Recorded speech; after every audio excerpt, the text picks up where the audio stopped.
You are listening to Peak One Sports. Thank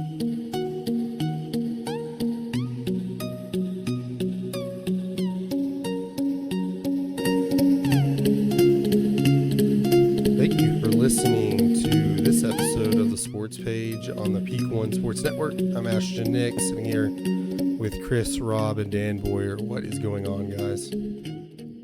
How's it going? Not much, man. Just finishing up the day. I'm still at work, so definitely ready to talk some playoffs. A lot of great matchups going. So Yeah, Great matchups this week. great matchups, and that's why we had to get the show in. Forgive us, as you can see, we're all different situations here. Dan is on his phone with technical difficulties. I'm in a hotel room out of town right now, and as Chris said, he's at work, so we definitely had to get this show out this week as the Cowboys are in the playoffs. But first, I wanted to congratulate Joey from the Bungalow Sports Show for winning the inaugural Peak One Fantasy Football League. Joey has come a long way since supposedly drafting a kicker in the second round a few years ago to being on top of the fantasy football world for this network. And as Joey said, we're only allowed to talk trash if we finish in the top 5. Just so you know, Joey, I did finish number 5, so I can talk some trash. But congratulations. I think hopefully I'm going to win it next year, so we can worry about that. But make sure you subscribe to our channel, and if you're watching on YouTube, and hit that follow button if you're listening on your favorite podcasting app. And as always, this episode is brought to you by Betalytics. Don't bet with your gut. Check out Betalytics and get help making your picks using their AI algorithms. Use promo code PEAK1 for 25% off. Go to Betalytics.com to start betting smarter. Now, forgive me. I've been sick the last few days, so if I sound off or weird or whatever, there's a lot of different factors going on with this show, so we may not all be at our best. But as we said earlier, the Dallas Cowboys are NFC East champs after beating the Commanders on Sunday. Although they really didn't have to beat Washington because Philadelphia decided not to show up against the Giants. But man. It was still important because they won. They got the 2 seed rather than the 3 seed. And we'll discuss why that's a pretty big deal later on. Chris, let's start with you. What was your overall thoughts with watching any football game this past week, and not only the Cowboys but the Eagles, and how things stacked up going into the playoffs? Well, I was, pleasantly surprised. They did what they were supposed to do, and they rarely have done that in my career as a Cowboys fan. So, for them to go in there and just really dominate like they were supposed to, wasn't really in doubt. It was like the first couple drives where I was kind of like, it's just here and there. But they picked it up and they did what they were supposed to do, closed them out. But what was really shocking is, I'm watching the game and then I'm, looking at the top left corner, seeing the scoreboard and it's, 10-0 Giants. I'm like, oh, okay, 17-0. I'm like, what is going on? So I got flip over and, it's just, I guess they just didn't want to play. I don't know. I really don't know what happened with them. I really, kind of really don't care either. But, that was also a pleasant surprise because, they're limping into the playoffs. We're, pretty much rolling into the playoffs. I would feel like, 2 big wins going into the playoffs. So, the offense looks pretty good. The defense is, they've been consistent all year pretty much. So I'm just excited. I feel like this is the best role for them. It depends on, if they play who they would play Detroit or the Eagles. But just hoping they would get it done and do what they're supposed to do with the Packers, which I feel like they would do. But other than that, I was definitely surprised, happy, they got the win. Yeah, for sure. As you said, the Cowboys don't usually live up to what they're supposed to do. I mean, lots of times they'll win the games they're supposed to, but it'll leave some sort of doubt in your head. And there were a couple of things with the the blocked field goal attempt, the tipped interception, and you're kind of thinking like, oh, here we go. But they were able to take care of business. Like I said last week, it was very important to win a game on the road when you're not really on the, it's obviously an important game to win, but more so because it's on the road, get that momentum going. And they played like they were at home. It wasn't a close game at all. Outside of a couple of those plays that I mentioned earlier, it was a pretty dominating win and game balls all around. I mean, Dak finishes with 36 touchdowns, the first Cowboy in history to be the passing touchdown leader. CeeDee Lamb finishes 135 receptions, which is first in the NFL, and finishes his second this year in yardage, 1,749 yards. Both are Cowboys records. Dan, were you so what's more surprising, how Philadelphia played against the Giants, or that the Cowboys actually did what they needed to do in Washington? I mean, definitely that Eagles loss to the Giants. I don't think anybody was really anticipating them to lose to the Giants. We were just talking about it last week. I had mentioned like it was a close game. The Giants had only, or the Eagles had only beat the Giants by 8 in that first matchup a couple of weeks ago.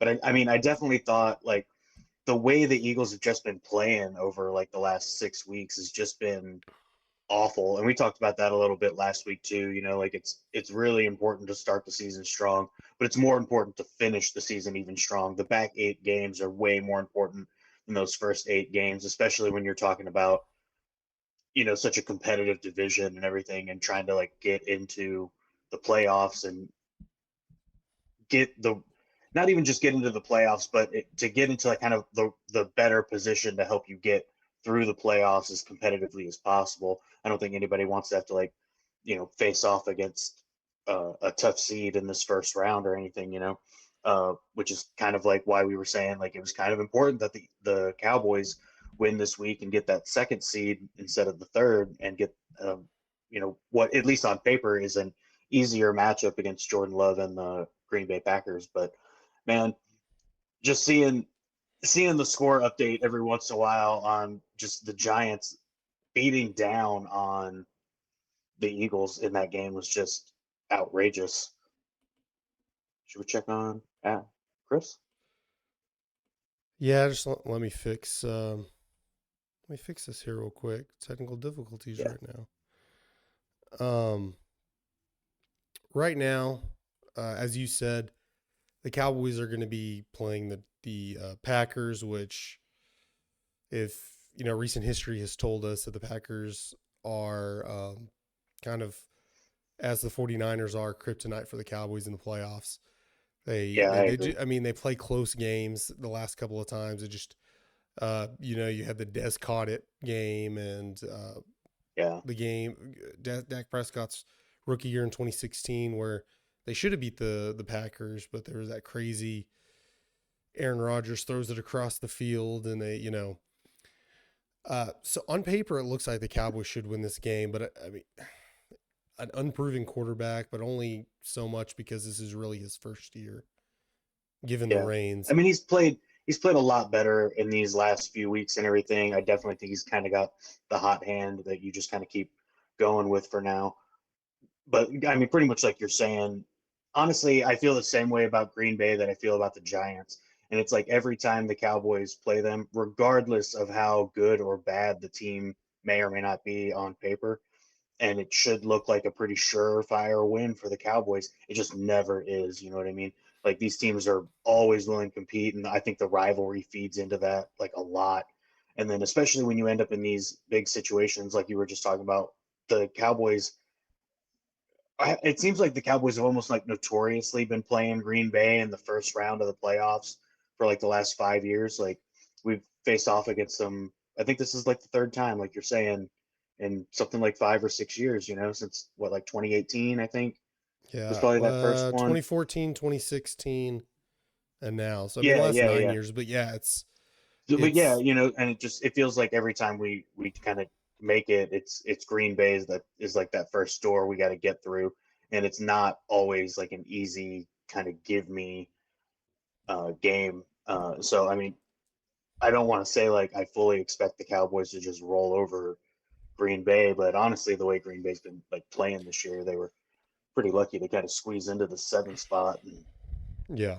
make I the mean, playoffs. You know, I mean, um, I mean, Green Bay has been hot lately. I didn't expect them a few weeks ago to really be in the playoff conversation. yeah, But you're looking at obviously a Cowboys are favored. They're playing at home, um, coming off a couple of pretty incredible wins. If you want to say controversial for sure against the Lions, but I mean, going into this, let's assume they pass Green Bay. I talked about that number 2 seed is important because now you're guaranteed that second home playoff game. If you move on, you don't have to worry about seeding possibilities. You still could theoretically host a playoff game, as the Lions are a number 3 seed. If the Cowboys lose, the Lions would host next week if they are able to beat the Rams. So that's why I was saying earlier we could play Philadelphia in the second round, assuming the Rams win, because the Rams then go to San Francisco. But right. also that number 2 seed guarantees you're not going to play San Francisco until the conference championship if you make it that far. So you're able Yeah, to you make it that far. yeah, you're playing Green Bay. You're going to be favored. You're going to be assuming you win. You go in the second round. You're either playing Philadelphia, who you just beat up on at home, and even outplayed to an extent on the road and just couldn't finish off that game, and then or against the Lions, who you already beat, controversy or not, but you beat them. You played right with them. So I'm thinking right now, this might be the biggest disappointment of any year to not make the conference championship game for the Cowboys. It just seems like it's laid out perfectly. The only team you worry about really in the NFC is the 49ers, but you can't face them until the conference championship anyways. And you're at home regardless. So, man, the Cowboys just really have to get things together. This is the year. This should be the year that they're Yes. able to change the narrative of not choking in the playoffs, because they have everything going their way outside of obviously having a bye week. No, I totally agree. The path set before them for this playoff run looks great. What you're saying too is honestly, because I totally agree. Outside of really kind of being afraid of the 49ers, but not having to face them until the conference championship, the Lions are probably the only other team on the bracket that I'm like actually worried about. I mean, they played a good game. They got robbed, with the bad call and everything. Yeah. Unfortunate for them, good for the Cowboys. And if that turned into a rematch next week, I think you'd have a sold out house and just an absolute crazy game. It'd be an amazing matchup to watch. And I mean, we were just kind of talking about this before we started, but man, like if the Lions really lose, because they've never looked better, to be honest. And I think it's like 33 years they're making the playoffs and having their first home playoff game and just as many years I think it is. And man, if Matt Stafford comes in to Ford Field and just ruins their playoff run at this point, Yeah. it's gonna be such a dick punch. It's gonna be such a hard pill for the Detroit fans to swallow for Stafford to Yeah. come into Detroit. And After the Rams won the Super Bowl, Detroit fans were saying this is right, basically a joint Super Bowl, we feel, because Matt Stafford won it. It's our Super Bowl too. And all yeah, that. no, And the Detroit legend. loves the Yeah. Staffords. They absolutely love the Yeah. Staffords. And the legend that Matt Stafford is in Detroit. Yeah, which is That, crazy because he's actually from Dallas. yeah. Yeah. Highland Park. I mean, so yeah, yeah. But man, I mean, honestly, I'd love to see the Lions, uh, beat the Rams and see that Cowboys Lions rematch. But that would be I mean, honestly, I guess that's the only way I'm thinking would be the tough road uh, to the Super Well, Bowl would be you got to beat the yeah. Lions and you got to beat the Niners and Everybody right now, I'm sure if you asked, would you rather face the Lions or the Eagles, would say the Eagles. But to get to that point, the Eagles would have to beat Tampa. Not that the Eagles beating Tampa Bay means they're back on track or whatever. Because I still fully expect the Eagles to beat Tampa Bay. But right now, I guess I'd rather face the Eagles. I just look at it from a pessimistic point of view, or worst case scenario, that I would rather lose to the Lions than the Eagles in the second round. I mean, you never, Sure. as much as we ragged on the Eagles for totally collapsing, they're, fake contenders, and, how bad would it be to lose to the Eagles and have them go to the NFC Championship game when you had it right there just to take it, to go for the first time in 27, Yeah. 28 years? That, that it'd be bad enough losing again in the divisional round, but I think I could take that against Detroit more than I could take it against Philadelphia. Although I think the easier path would be having the Lions lose and then playing Philadelphia. But then again, if the Rams, we think, if the Rams win and the Buccaneers win, then you have the Buccaneers coming in playing, because the Buccaneers would be the higher seed. So I don't know. We hadn't really considered that. Would you rather have the Buccaneers though? I mean, in all honesty, it's going to be a tough win for the Eagles this week anyway, coming off the injuries and everything that they Yeah. suffered in last week's game. So, I mean, as crazy as it is too, because I really don't think anybody was anticipating the Giants upsetting the Eagles even in that last game of the season. But now that it's happened, it almost feels like anybody has a chance at beating the Eagles right now. And you kind of stack some of these injuries on top. I mean, it's going to be a pretty competitive game. And I'm no Baker Mayfield fan, but I mean, Tampa Bay's been playing pretty good ball, and the Eagles just haven't been.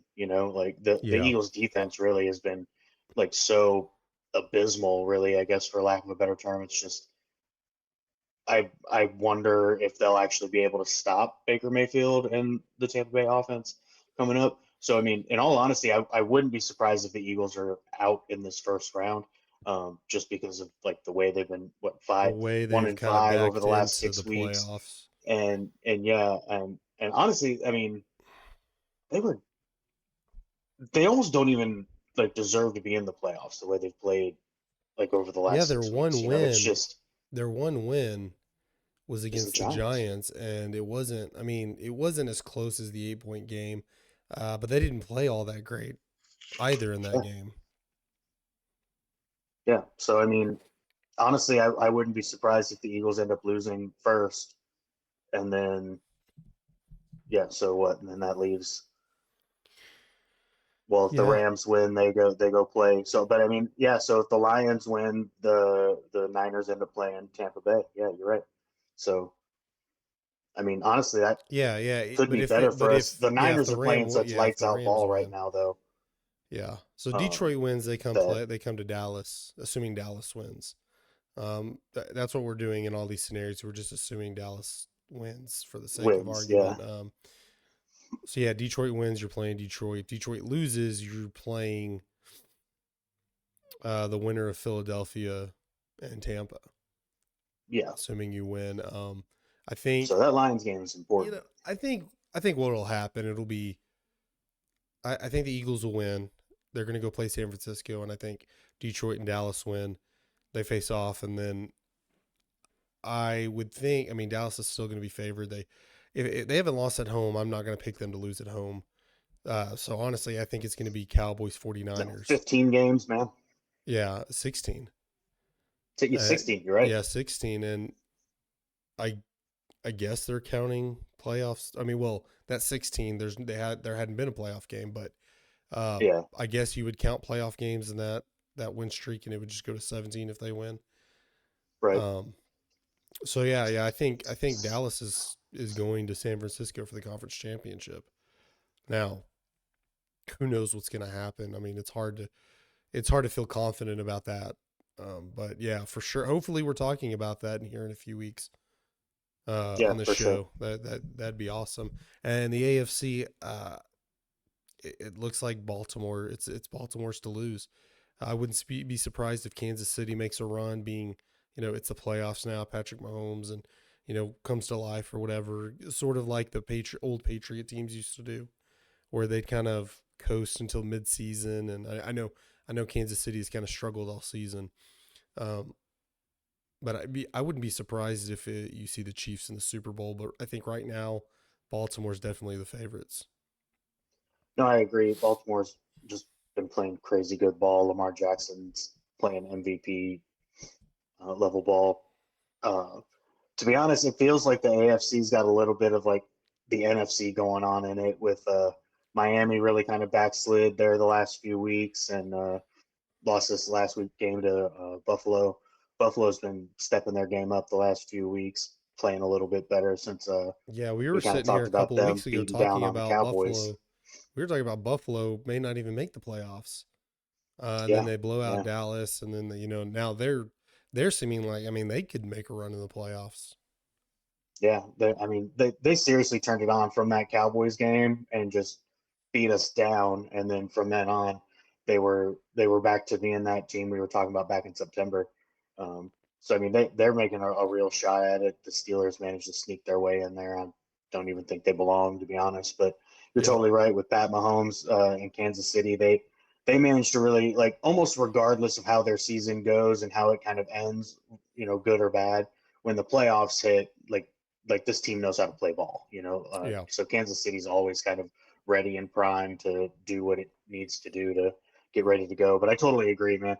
Baltimore should almost just run away with the AFC. I think the only real team in here that might give them trouble would be whoever wins the Kansas City Miami game. Hmm. But they won't face them for 2 weeks, and that's if they manage to win, both games. So I definitely think Baltimore will be our uh, conspiracy team headed to the Super Bowl this year. But Yeah, for sure. but And man, that NFC just feels like it's a little more competitive. Like that's the yeah, that's the side with the better games. yeah. With Philadelphia being down, where it's hard just to completely write them off. Yeah, But you know, if they play a little bit better against the Giants, um, you don't see you don't see Tampa Bay really having any shot. But right now, who knows? They're just completely on the backslide. I've seen some people say, "Hey, after what happened against Arizona, the Eagles are just trying to rest their players and not try too hard and not worry about it." Which I don't know about that, because I mean, Jalen Hurts just no, looked there's no bad. way. Yeah, Breaking or dislocating, whatever happened to his finger, just looked awful. So I don't know. I'd definitely be worried as an Eagles fan. But yeah, next week it'll all be much more clear after when we come back on here and talk. Hopefully, a Cowboys win and go over what the yeah, matchups definitely. are in the divisional round. Um, No, so I mean, very very exciting matchups this weekend that yeah, will help us obviously make a more exciting next week bracket, continuing on into the playoffs. But man, the possibilities here, I mean, what's not to love about playoff football? I mean, it's like starting a fresh season, win or go home, like yeah, do or die. I mean, this is what you live for. This is why you play the game. for sure. And we got to talk about the other football playoff bracket in college football, where we just saw the Michigan Wolverines win their first national championship since 97, 98. Yeah, I think yes. This is a split championship. Crazy back Yeah, then, where they didn't have yeah. the BCS or playoffs or anything like that. But it was kind of interesting because they were talking about Washington's last championship of in the 80s. They beat Michigan in the Rose Bowl, and Michigan beat Washington in their last championship. So really, it was both teams' last championship was against each other. Which back I say back then, I mean this is the last year of the Pac-12. But you Right. had that tradition where the Rose Bowl is a Big Ten, Pac-10 / Pac-12 game, which you're not really getting, obviously not getting anymore because there's no more Pac-10, Pac-12. But um, hopefully they try. Well, I don't know. With a 12-team playoff, it may never matter. because you're never going to get to Yeah. pick what the Rose Bowl game's going to be. You're just going to kind of pick where the Rose Bowl is going to be in the bracket. So you couldn't even like take an old school Pac-10 team against a Big Ten team anymore. Kind of sad to think about it that way, but a Rose Bowl probably not going to be a first round game. You wouldn't think, and it would always be a semifinals, maybe a championship game in the future. So you might luck out and get, a Stanford, Ohio State or something like that. Old school matchup. But let's get to that Michigan and Washington national championship game. Man. I was shocked. Like I picked Michigan to win going into that game, but I had Alabama upsetting Michigan, or I guess it technically upsetting because they were the lower seed, but I just thought Michigan was going to be the old Michigan. They weren't really going to be able to win a playoff game, but they proved me wrong and went all the way and won the championship. Yeah, it was honestly, I don't necessarily want to take anything away from Michigan, but man, Washington really, really struggled in that game. Penix missed a number of just open guys. He just wasn't very accurate. Yeah, he was not playing the same way he was playing the week before against Texas. Man, he ran all over Texas, and it didn't seem like I don't know if it's a lot of design runs, RPOs, what the deal is, but they just didn't seem like they could. They weren't even like really trying to push to make him run. I mean, and I know later in the game he was hurt. Obviously, you're not going to have him run then, but it seemed like you kind of pushed the agenda to we got to get Michael Penix, we got to get Penix Jr. running, and I didn't see that effort there really at all. No, it was, and honestly, it was tough too, just because. I mean, they managed to score. They go into halftime. It's 10-17, and I was like, all right, Washington, like you're still in this. Yeah. You come out in the second half, play some good ball, and then, man, that interception on that first possession was a real momentum changer. Washington managed to just hold them to that field goal and everything right then, but that really took a lot of air out of Washington in that moment. Yeah, just that first drive turnover. And even late in the game, it was one possession, but it never felt that close. I mean, Michigan. No, it didn't. Michigan just ran all over very, them. very much in hand. Literally ran all over them. Boy, did they, man. Washington hadn't given up. I want to say they said it was a 45-yard plus run all season, and they gave up 2 in the first quarter. Yeah. And then they gave up a third big run, too. I guess it wasn't 45 yards. It was like a 25, 30-yard run. They just couldn't stop the run. I mean, McCarthy. Yeah. JJ McCarthy didn't even have to, do much in that game. Yeah, no, it was honestly crazy. I'm watching the game and I kept seeing Dave Portnoy on Twitter, and we were both having the exact same thoughts. I had no idea why Harbaugh was calling these pass plays in the first quarter when they couldn't stop the run. I was like, man, y'all should already they scored that first touchdown and they came out and passed a few times and punted the ball away. And I was like, y'all should have just been running the ball. Like they can't stop your run. And then that second half pretty much became exactly that. They, ran even more all over them and put the game away. But man, it just felt like to me between like Penix just not quite being as accurate as he was the weeks before. And honestly, I think it was kind of some of the play calling, like what you were saying, like it didn't feel like they were doing the right things to like utilize Penix the right way or get the ball to the right guys. It felt like bad play calling, bad coaching. Yeah. Bringing to the end. And then honestly, the thing that frustrated me the most was finally when the game was in hand. And they got like that, Michigan got that final turnover and scored that touchdown.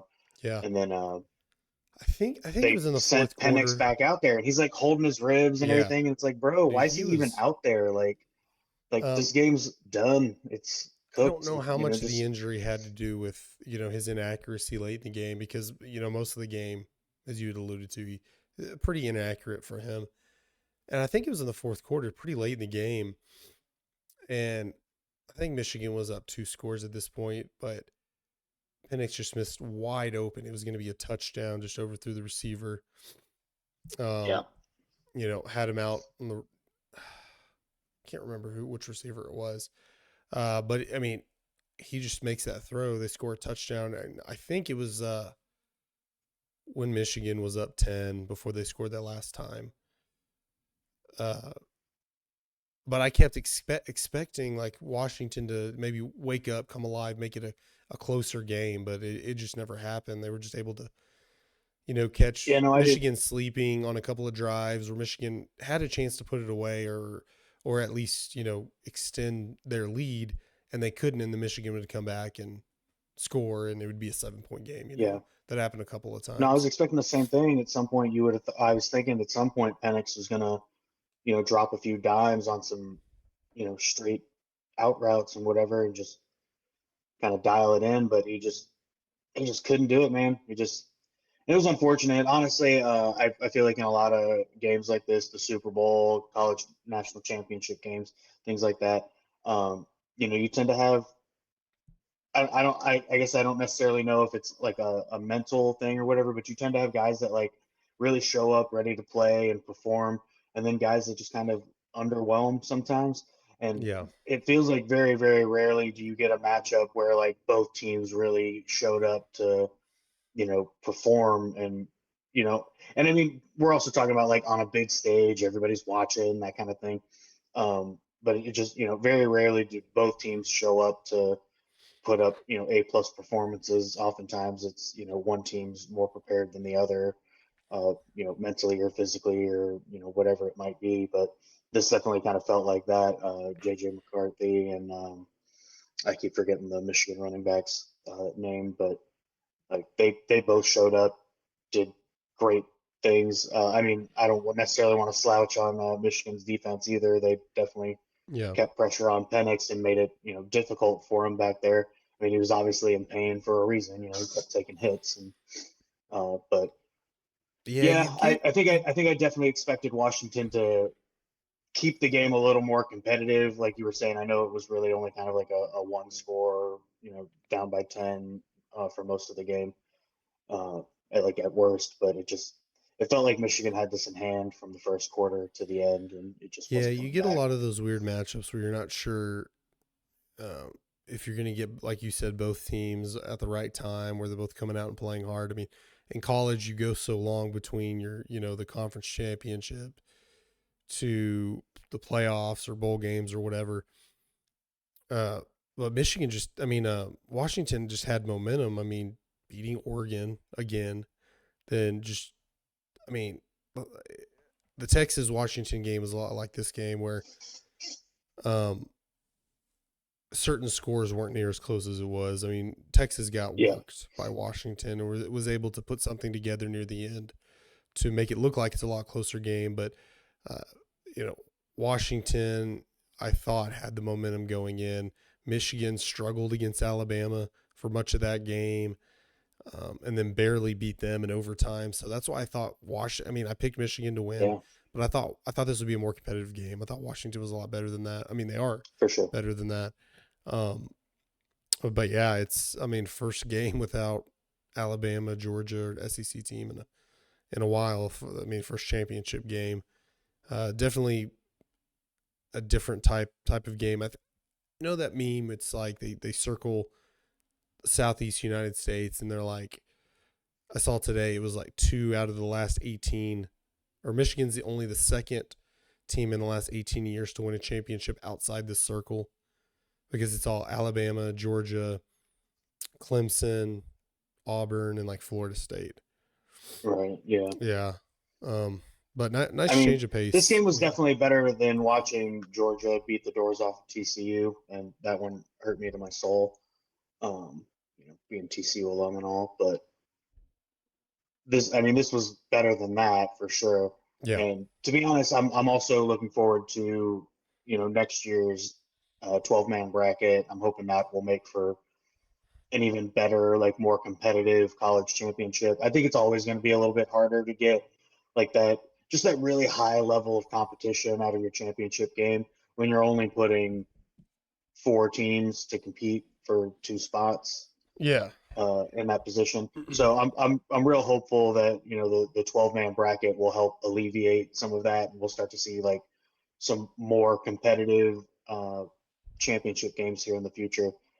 But man, it does feel like these last 2 championship games though were just a little lackluster. You know, they just weren't as competitive as you were hoping they were going to be going into it. And I mean, even last year, I didn't like.